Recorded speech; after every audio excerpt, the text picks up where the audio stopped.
Fala minha gente, beleza? Nesse vídeo nós vamos falar sobre função inversa.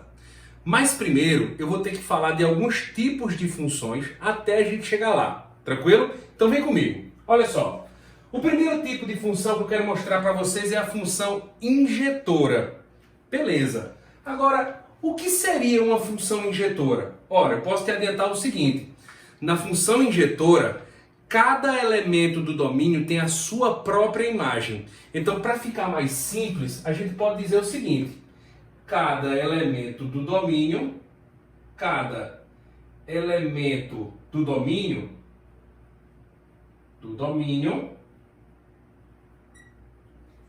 tem a sua própria imagem. Ou seja, não existem dois elementos do domínio que têm a mesma imagem. Vem cá, olha só. Você percebe que esse elemento do domínio se relaciona apenas com esse. Esse elemento do domínio tem a sua própria imagem, esse elemento do domínio tem a sua própria imagem e esse elemento do domínio tem a sua própria imagem. Ou seja, elementos diferentes do domínio terão sempre imagens diferentes. Quando isso acontece, nós temos uma função injetora, beleza? Uma coisa que eu quero chamar a atenção de vocês nesse momento, só para relembrar. Aqui nós temos uma função f que associa cada elemento de A a um único elemento em B. Então essa é a definição da função f, beleza? O conjunto A é o domínio, ninguém no conjunto A pode sobrar, todos têm que estar se relacionando. E o conjunto B nós chamamos de contradomínio. Contradomínio é o conjunto dos possíveis valores de y. E aqueles valores do contradomínio que estão sendo utilizados, no caso esses 4 valores aqui, nós chamamos de quê? Nós chamamos de conjunto imagem. Note que tem um sobrando no contradomínio. Mas no contradomínio pode sobrar? Pode. Revisãozinha rápida do que é função. Mas no caso da função injetora, cada elemento do domínio tem a sua própria imagem. Ele não divide a imagem com ninguém. Tranquilo? Beleza. Vamos seguir em frente e vamos falar da função sobrejetora. Na função sobrejetora, o que é que tem que acontecer, Júnior? O contradomínio da função, que no caso aqui é a função g, tem que ser exatamente igual ao conjunto imagem da função. Então o contradomínio tem que ser igual ao conjunto imagem. Vem cá, vem no exemplo anterior. Quem é o contradomínio do primeiro exemplo? É o conjunto B. O conjunto B todo é o contradomínio. Quem é o conjunto imagem? É aquele que eu destaquei de laranja. A minha pergunta para você é: aquela função pode ser sobrejetora? Não. Por quê? Porque o contradomínio é diferente do conjunto imagem. Aí você me diz assim: Júnior, mas ela não podia ser sobrejetora, porque a gente já classificou como injetora. Tem nada a ver uma coisa com a outra, certo? Não é porque uma função é injetora que ela não pode ser sobrejetora. Uma não está associada à outra, beleza? Então vamos lá. A primeira injetora é porque cada elemento do domínio tem a sua própria imagem. Ela é sobrejetora? Não. Por quê? Porque o contradomínio é diferente da imagem. Agora, olha o segundo. Quando é que uma função é sobrejetora? Quando o contradomínio é igual ao conjunto imagem. Perceba nesse caso que aqui nós temos uma função g que associa cada elemento de A a um único elemento em B. Para isso, se isso acontece, então nós temos uma função. Cada elemento de A se associa a um único elemento em B. Note que só tem uma flechinha partindo de cada elemento. Beleza? Ok. Essa função aqui tem que contradomínio? É o conjunto B. O segundo conjunto é o contradomínio. São os possíveis valores de y. E o conjunto imagem? Quais são os elementos do contradomínio que estão sendo utilizados? Todos. O que significa? se o contradomínio é igual ao conjunto imagem, se isso daqui acontece, então a nossa função é sobrejetora. Aí a minha pergunta agora é: tá tudo tranquilo até agora? Não, mas não é essa pergunta que eu quero fazer não, se liga aí. Essa função, ela é sobrejetora?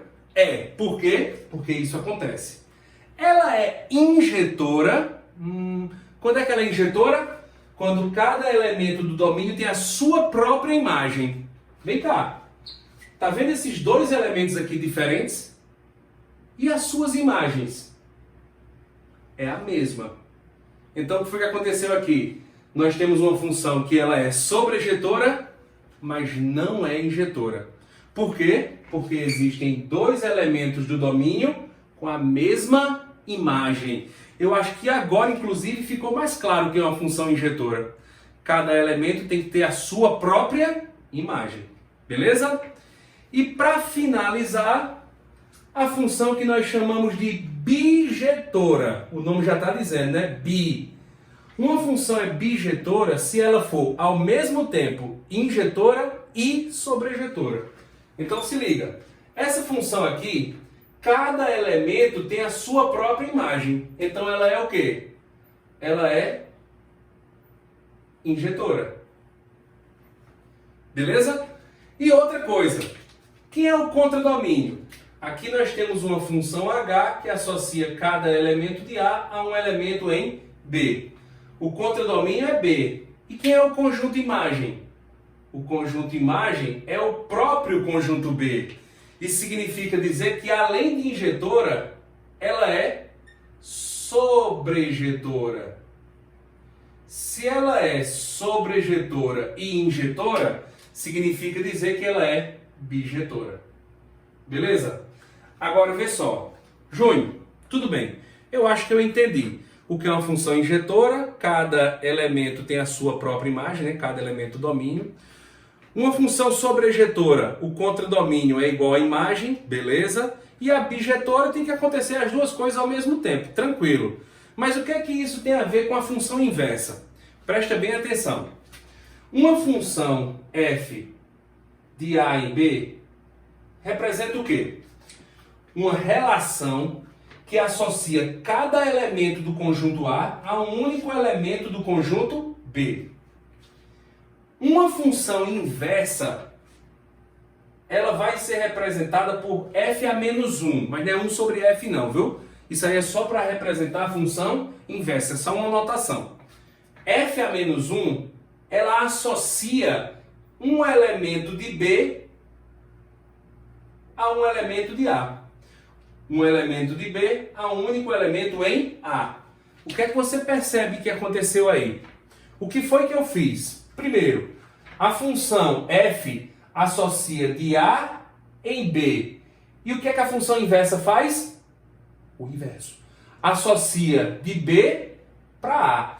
Então, a função inversa, ela representa o caminho de volta. Ou seja, a função inversa, para ela existir, ela tem que ser função indo e voltando também. Aí, olha só. Nós sabemos que uma função, eu já falei 4 vezes, uma função é uma relação que associa cada elemento do domínio a um único elemento no contradomínio. Eu falei naquele caso ali que no contradomínio pode sobrar elemento. No domínio não. Então me acompanha aqui. Olha o que vai acontecer. Imagine que aqui você tem uma função f de A em B, como nós realmente temos. Tenta fazer o caminho de volta. Esse elemento volta para cá. Esse elemento volta para cá. Esse elemento volta para cá. É sempre o caminho de volta. Esse elemento volta para cá. Aí a minha pergunta é: e esse elemento aqui? Volta para onde? Se ele não teve caminho de ida, ele não vai ter caminho de volta. E você deve perceber o seguinte, que a função inversa, ela é de B em A. O que é que isso significa, dentre outras coisas? Que o conjunto B passa a ser domínio. E no domínio não pode sobrar elemento. O que é que isso significa? uma função que é só injetora, ela não tem inversa. Uma função que é só injetora, ela não admite função inversa. Vamos olhar agora para a função g, que é somente sobrejetora. Ela é só sobrejetora. Esse elemento volta para cá, esse elemento volta para cá, beleza? Esse elemento volta para cá, mas opa, esse elemento também voltaria para cá. Me diga uma coisa, na função inversa g a menos 1, nós teríamos uma função de b em a, onde b seria o domínio. Me diz uma coisa, um elemento do domínio em uma função pode ter duas imagens? Não. Cada elemento do domínio só pode se associar a um único elemento no contradomínio. Um elemento do domínio ele não pode ter duas imagens. O que é que isso significa? Que uma função que é somente sobrejetora, ela não admite inversa. Agora, olha o que acontece na função bijetora. Se liga. Esse elemento volta para cá, esse elemento volta para cá e esse elemento volta para cá. Olha o que aconteceu.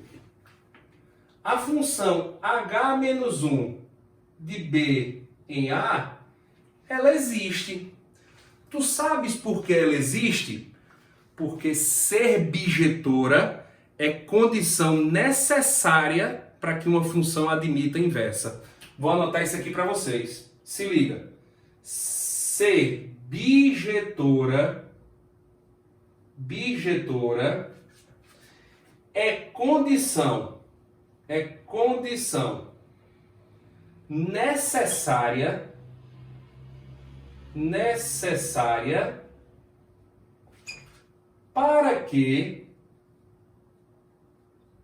para que uma função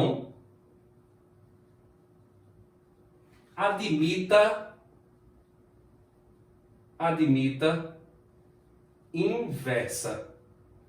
Ou seja, minha gente, para você determinar a inversa de uma função, a função ela tem que ser primeiro bijetora. Beleza? Eu vou mostrar para vocês agora um exemplo com uma função qualquer que ela já é bijetora, já vou considerar uma função bijetora para ficar mais fácil para a gente, certo? Eu vou deixar aquilo ali e vou apagar só esses dois primeiros. Preste bem atenção que eu vou escolher uma função sabendo que ela é bijetora. Uma função, sabe qual? Uma função polinomial de primeiro grau. Se liga. Eu vou pegar aqui uma função f de x igual a 2x menos 3. Beleza? Vou fazer o seguinte, eu vou considerar aqui um conjunto A, um conjunto B, e vou atribuir aqui alguns valores para o domínio. Vamos pegar aqui o 1, o 2, o 7 e o 9. Me ajuda. X é 1. 2 vezes 1 é 2 menos 3 dá menos 1. 2 vezes 2 é 4 menos 3 dá 1. 2 vezes 7, 14. 14 menos 3 dá 11. 2 vezes 9, 18. 18 menos 3 dá 15. Então nós teríamos o seguinte, ó. O 1, com esse aqui mesmo. O 1 com menos 1, o 2 com 1, o 7 com 11, o 9 com 15. Beleza? Se existir a função inversa, e aqui eu te garanto, ela existe, porque a função do primeiro grau ela é bijetora, o que é que vai acontecer? Vai acontecer isso aqui, ó. Vai acontecer isso aqui. Agora, como é que a gente vai determinar a função inversa? Muito simples. Vamos pegar aqui um método prático. Ele, de fato, ele é muito prático. Primeira coisa que nós vamos fazer. São dois passos apenas. Primeiro, nós trocamos y por x e x por y. trocamos x por y e y por x. Esse é o primeiro passo. O segundo, igualmente fácil, é mais do que óbvio. O segundo passo vai ser isolar o y, porque a função é y, né? Isolamos o y. Olha como funciona. Y é igual a 2x menos 3.